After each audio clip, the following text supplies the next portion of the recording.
semuanya, perkenalkan nama saya Cindy. Pertama, saya akan menjelaskan terkait dengan pengertian pengendalian internal. Nah, menurut George E. Binet pada tahun 1930 mendefinisikan bahwa sistem pengendalian internal adalah sebagai sistem pengecekan internal yang juga sebagai koordinasi dan sistem akun-akun dan prosedur perkantoran yang saling berkaitan, yang dimana seorang karyawan selain mengerjakan tugasnya sendiri, ia juga harus melakukan pengecekan terhadap pekerjaan karyawan lainnya untuk hal tertentu, yang dimana rawan terjadinya kecurangan. Sedangkan menurut AICPA, Komite on Auditing Procedure pada tahun 1949 menjelaskan bahwa pengendalian internal atau internal control berisi rencana organisasi dan semua metode yang terkoordinasi dan pengukuran-pengukuran yang diterapkan perusahaan untuk mengamankan aktiva, memeriksa akurasi dan keandalan data akuntansi, serta untuk meningkatkan efisiensi operasional dan untuk mendorong ketaatan terhadap kebijakan manajerial yang telah ditetapkan. Jadi, dapat disimpulkan bahwa pengendalian internal adalah proses kebijakan dan prosedur yang dibuat oleh manajemen untuk memastikan pelaporan keuangan yang handal, dan juga untuk memastikan laporan keuangan tersebut dibuat sesuai dengan kerangka akuntansi yang berlaku. Dan pengendalian internal dibuat, direncanakan, dipelihara, dan diimplementasikan untuk menangani resiko bisnis dan resiko kecurangan yang mungkin terjadi. Selanjutnya, saya akan menjelaskan tentang pentingnya pengendalian bagi auditor internal. Pengendalian merupakan kunci utama bagi seorang auditor internal, yang dimana auditor internal dididik untuk dapat mengevaluasi sistem pengendalian secara objektif. Seperti halnya yang dikatakan oleh L.R. Dixie pada tahun 1905. Beliau mengatakan bahwa sistem pengecekan internal yang layak bisa menghilangkan kebutuhan akan audit yang terinci yang mencakup pada bidang pembagian kerja, penggunaan catatan akuntansi, dan rotasi pegawai. Jadi, pengendalian internal ini sangatlah penting bagi seorang auditor internal, yang dimana jika seorang auditor dapat memastikan bahwa pengendalian internal suatu perusahaan ini sudah baik, itu dapat membuat efektivitas dan efisiensi pada saat melakukan audit internal perusahaan. Halo, nama saya Divadira Pretinale. Saya akan menjelaskan tentang definisi pengendalian untuk akuntan publik. Ada 4. Yang pertama, yaitu Statement on Auditing Standard atau SAS nomor 1. Menjelaskan tentang pengendalian akuntansi terdiri atas rencana organisasi, prosedur, dan catatan yang berkaitan dengan pengamanan aktiva dan keandalan catatan keuangan yang memberikan keyakinan yang wajar. Yang kedua, yaitu perluasan atas SAS 78. Menjelaskan tentang pengendalian internal merupakan suatu proses yang dipengaruhi oleh aktivitas Dewan Komisaris, manajemen, dan pegawai lainnya yang dirancang untuk memberikan keyakinan yang wajar mengenai pencapaian tujuan. Yang ketiga yaitu COSO atau COSO, menjelaskan 5 komponen internal control, yaitu yang pertama lingkungan pengendalian, yang kedua yaitu penentuan risiko, yang ketiga aktivitas pengendalian, yang keempat informasi dan komunikasi, dan yang kelima pemantauan. Yang keempat, definisi pengendalian menurut auditor internal, yaitu setiap tindakan yang diambil manajemen untuk meningkatkan kemungkinan tercapainya tujuan dan sasaran yang ditetapkan. Saya akan menjelaskan tentang model COSO atau COSO dan model COCO atau COCO. Yang pertama yaitu model COSO terdiri dari 5 komponen pengendalian internal. Yang pertama yaitu lingkungan pengendalian, yang kedua penentuan risiko, Yang ketiga, aktivitas pengendalian. Yang keempat, informasi dan komunikasi. Dan yang kelima, pengawasan. Model yang kedua yaitu model COCO, yaitu mencakup 4 komponen yang digunakan untuk mengklarifikasi 20 kriteria yang bisa menjadi bagian dari program audit. Yang pertama yaitu tujuan, yang kedua komitmen, yang ketiga kemampuan, dan yang keempat pengawasan dan pembelajaran. Sekian. Assalamualaikum warahmatullahi wabarakatuh. Nama saya Febri Oktaviana. Di sini saya akan menjelaskan tentang slide ke-6 dan slide ke-7. Di mana slide ke-6 itu tentang penggunaan model pengendalian di audit internal, dan slide ke-7 itu tentang auditabilitas sistem dan studi pengendalian. Nah, langsung saja ke slide ke-6, yaitu tentang rumus P dikali S dan sama dengan P. Dan P ini sama dengan kemungkinan terjadi, dan S sama dengan signifikasi, dan V sama dengan kerawanan. Nah, di slide ke-6 ini juga bukan hanya tentang rumusnya, tapi juga ada dua jenis model yang memiliki perangkat lunaknya masing-masing, yaitu dua jenis model COSO dan COCO, di mana dua jenis model ini juga tidak hanya memiliki perangkat lunaknya saja, namun memiliki pengendalian lunak atau software control yang lebih berhubungan dengan sikap dan filosofi. Nah, dari kedua jenis model tersebut memiliki risiko yang dapat dijelaskan dan diukur kemungkinan terjadi dan signifikasinya. Nah, bila terjadi kombinasi di antara keduanya, hal ini juga bisa disebut dengan kerawanan. Nah, selanjutnya itu akan kita bahas ke slide 7. Nah, tentang slide ke-7 yaitu tentang auditabilitas sistem dan pengendalian sistem atau pengendalian internal. Nah, di sini juga akan saya menjelaskan tentang komponen sistem pengendalian internal. Nah, di komponen ini memiliki 3 bagian. Yang pertama itu lingkungan pengendalian, yang kedua itu sistem manual dan terotomatisasi atau disebut juga manual and automatic system.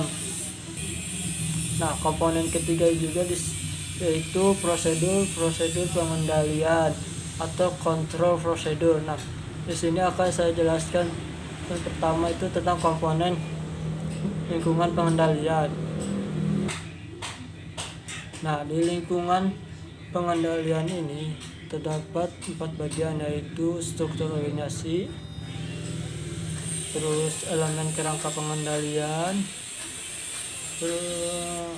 kebijakan dan prosedur yang didokumentasikan dengan baik, dan keempatnya itu pengaruh eksternal. Nah, di komponen kedua ini atau komponen sistem manual dan terotomatisasi ini merupakan pemrosesan, pelaporan, penyimpanan, dan pemindahan informasi. Nah, komponen kedua ini terdiri dari perangkat lunak sistem aplikasi, dan penggunaan akhir, dan sistem departemen. Nah, di komponen ketiga ini prosedur pengendalian atau control procedure. Nah, di komponen ketiga ini ada 3 bagian juga. Yang pertama, pengendalian sistem informasi umum, yang kedua pengendalian aplikasi, yang ketiga itu pengendalian pengganti. Mungkin itu saja penjelasan. Assalamualaikum warahmatullahi wabarakatuh. Nama saya Hamidah Husnul Fadlilah. Saya akan menjelaskan materi mengenai tipe pengendalian dan keuntungan dari pengendalian. Pengendalian diterapkan sebagai sebuah sarana untuk mencapai suatu tujuan perusahaan. Pengendalian yang baik tidak hanya melindungi suatu perusahaan, melainkan juga melindungi karyawan serta manajemen perusahaan. Kegiatan pengendalian memiliki 3 tipe, yaitu preventif, detektif, dan korektif. Yang pertama, pengendalian preventif merupakan kegiatan yang diterapkan sebelum terjadinya masalah atau mencegah timbulnya permasalahan. Misalnya seperti membuat standar operasional prosedur. Yang kedua, pengendalian detektif merupakan kegiatan untuk mendeteksi permasalahan serta akar dari permasalahan tersebut. Sehingga kegiatan ini biasanya dilakukan ketika adanya permasalahan yang timbul. Misalnya seperti melakukan audit secara periodik. Yang ketiga, pengendalian korektif merupakan kegiatan yang dilakukan untuk memperbaiki suatu kondisi yang bermasalah serta mencegah permasalahan tersebut terulang kembali. Misalnya seperti melakukan perbaikan suatu sistem informasi atas kesalahan data. Selanjutnya, keuntungan dari pengendalian. Sistem pengendalian terdiri dari beberapa elemen seperti orang, aturan, anggaran, jadwal, serta analisis dari komponen yang lainnya. Jika seluruh elemen tersebut digabungkan, maka terbentuklah suatu sistem pengendalian. Sistem pengendalian yang baik akan memberikan keuntungan seperti melindungi aset perusahaan dari segala tindak kecurangan yang biasanya dilakukan oleh karyawan dari perusahaan tersebut. Terdapat 3 bentuk dari sistem pengendalian. Yang pertama, sistem tertutup merupakan sistem yang tidak berinteraksi dengan lingkungan. Karena sistem ini beroperasi dengan menggunakan komputer. Yang kedua, sistem terbuka, yaitu sistem yang berinteraksi dengan lingkungan. Dan yang ketiga, sistem umpan balik, merupakan sistem lingkaran tertutup yang dapat mengendalikan output dengan cara melakukan penyesuaian pada saat penginputan. Assalamualaikum warahmatullahi wabarakatuh. Perkenalkan, nama saya Hartono. Di sini saya akan menjelaskan tentang SOP dan karakteristik pengendalian internal. SOP atau biasa kita sebut dengan standar operasional prosedur. Standar ini dapat berasal dari berbagai sumber. Yang pertama, standar produksi, standar akuntansi biaya, standar tugas, standar industri, standar historis, dan standar estimasi terbaik. Standar tersebut bersifat wajar, mengandung faktor-faktor toleransi yang layak, mencerminkan kondisi saat ini, dan akan menghasilkan tujuan yang diinginkan. Ada standar-standar umum yang berisi dari keyakinan yang wajar, perilaku yang mendukung, integritas dan kompetensi, tujuan pengendalian dan pengawasan pengendalian. Dan juga ada standar-standar rinci yang berisi dari dokumentasi, pencatatan transaksi kejadian dengan layak dan tepat waktu, otorisasi dan pelaksanaan transaksi dan kejadian, pembagian tugas, pengawasan, akses dan akuntabilitas ke sumber daya atau catatan. Selanjutnya, karakteristik pengendalian internal. Sistem yang dapat diterima memiliki ciri atau karakteristik sebagai berikut. Yang pertama, tepat waktu. Pengendalian harus mampu mendeteksi sedini mungkin penyimpangan yang terjadi dengan membatasi biaya yang tidak perlu. Yang kedua, ekonomis. Pengendalian menyajikan hasil dengan menimbulkan biaya yang paling minimum dan efek samping yang sekecil mungkin. Yang ketiga, akuntabilitas. Pengendalian membantu menunjukkan pertanggungjawaban kepada mereka atas tugas-tugas yang dibebankan kepadanya. Yang keempat, penerapan. Pengendalian harus dapat ditempatkan atau diposisikan pada tempat di mana pengendalian dapat bekerja secara efektif. Yang kelima, fleksibilitas. Pengendalian dapat menyesuaikan akan perubahan dalam pelaksanaan kegiatan untuk mengantisipasi kebutuhan akan perubahan. Yang keenam, menentukan penyebab. Tindakan korektif segera dapat dilakukan jika pengendalian bukan hanya mengidentifikasi masalah, tapi juga penyebab. Yang terakhir, sesuai atau pantas. Pengendalian harus dapat memenuhi kebutuhan manajemen dan cocok dengan orang dalam struktur organisasi tersebut. Halo, nama saya Ina. Saya akan menjelaskan mengenai dampak regulasi terhadap pengendalian. Pada poin pertama adalah Undang-Undang Praktek Korupsi Luar Negeri. Setiap emiten yang memiliki sekelompok sekuritas yang didaftarkan yang mengikuti Seksi 12 Undang-Undang ini haruslah 1. Menyelenggarakan dan menjaga pembukuan, catatan, dan akun-akun yang di dalam rincian secara wajar, mencerminkan secara akurat dan wajar transaksi dan pelepasan aktiva emiten. Yang kedua adalah merancang dan menjaga sistem pengendalian akuntansi internal yang memadai untuk memberikan keyakinan yang memadai. Poin kedua adalah US Securities and Exchange Commission mengeluarkan Accounting Series Release nomor 242. Karena undang-undang telah diberlakukan, maka menjadi penting bagi emiten yang mematuhi peraturan baru tersebut untuk memeriksa prosedur akuntansi mereka sistem pengendalian akuntansi internal dan praktek-praktek bisnis untuk mengambil tindakan yang diperlukan agar sesuai dengan persyaratan yang tercakup dalam undang-undang tersebut. Kemudian ada pendekatan siklus untuk pengendalian akuntansi internal. Tahun 1979, AICPA mengeluarkan laporan Komite Pertimbangan Khusus atas pengendalian akuntansi internal yang menanyai pendekatan siklus untuk mengevaluasi prosedur dan teknik pengendalian. Pendekatan tersebut terkait dengan transaksi usaha, yaitu transaksi-transaksi yang ada pada sistem pengendalian organisasi yang lain. Komite menyarankan agar dikelompokkan menjadi 5 siklus. Yang pertama yaitu siklus pendapatan, kedua siklus pengeluaran, ketiga siklus produksi atau konversi, yang keempat siklus pendanaan, dan yang kelima siklus laporan keuangan eksternal. Assalamualaikum warahmatullahi wabarakatuh. Nama saya Lutman Kusuma. Kali ini saya akan menjelaskan mengenai dampak rekayasa ulang terhadap pengendalian internal.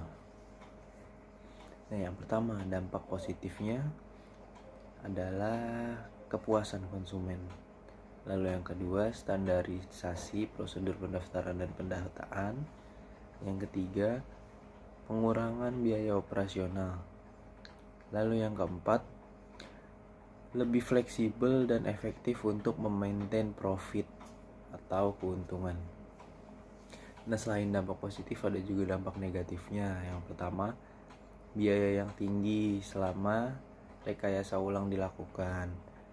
Nah, yang kedua, ketidaknyamanan dari manajer dan para karyawan karena adanya suatu perubahan yang baru. Lalu selanjutnya kita masuk ke audit control atau audit pengendalian. Nah, tujuan dari audit control ini adalah untuk memastikan bahwa pengendalian memang sudah diterapkan di suatu perusahaan. Nah, yang kedua, pengendalian secara struktural memang wajar. Yang ketiga, pengendalian ini dirancang untuk mencapai suatu tujuan khusus manajemen atau mengecek kewajaran suatu transaksi. Yang keempat, ada pengendalian ini memang telah digunakan di suatu perusahaan atau organisasi. Yang kelima, ada pengendalian secara efisien untuk mencapai tujuan tersebut. Nah, yang keenam, ada pengendalian memang sudah efektif dilakukan di dalam perusahaan tersebut. Lalu yang ketujuh, ada manajemen menggunakan keluaran atau output yang dihasilkan dari sistem pengendalian tersebut. Nah, selanjutnya ada audit control risk. Nah, audit control risk ini adalah sebuah kemungkinan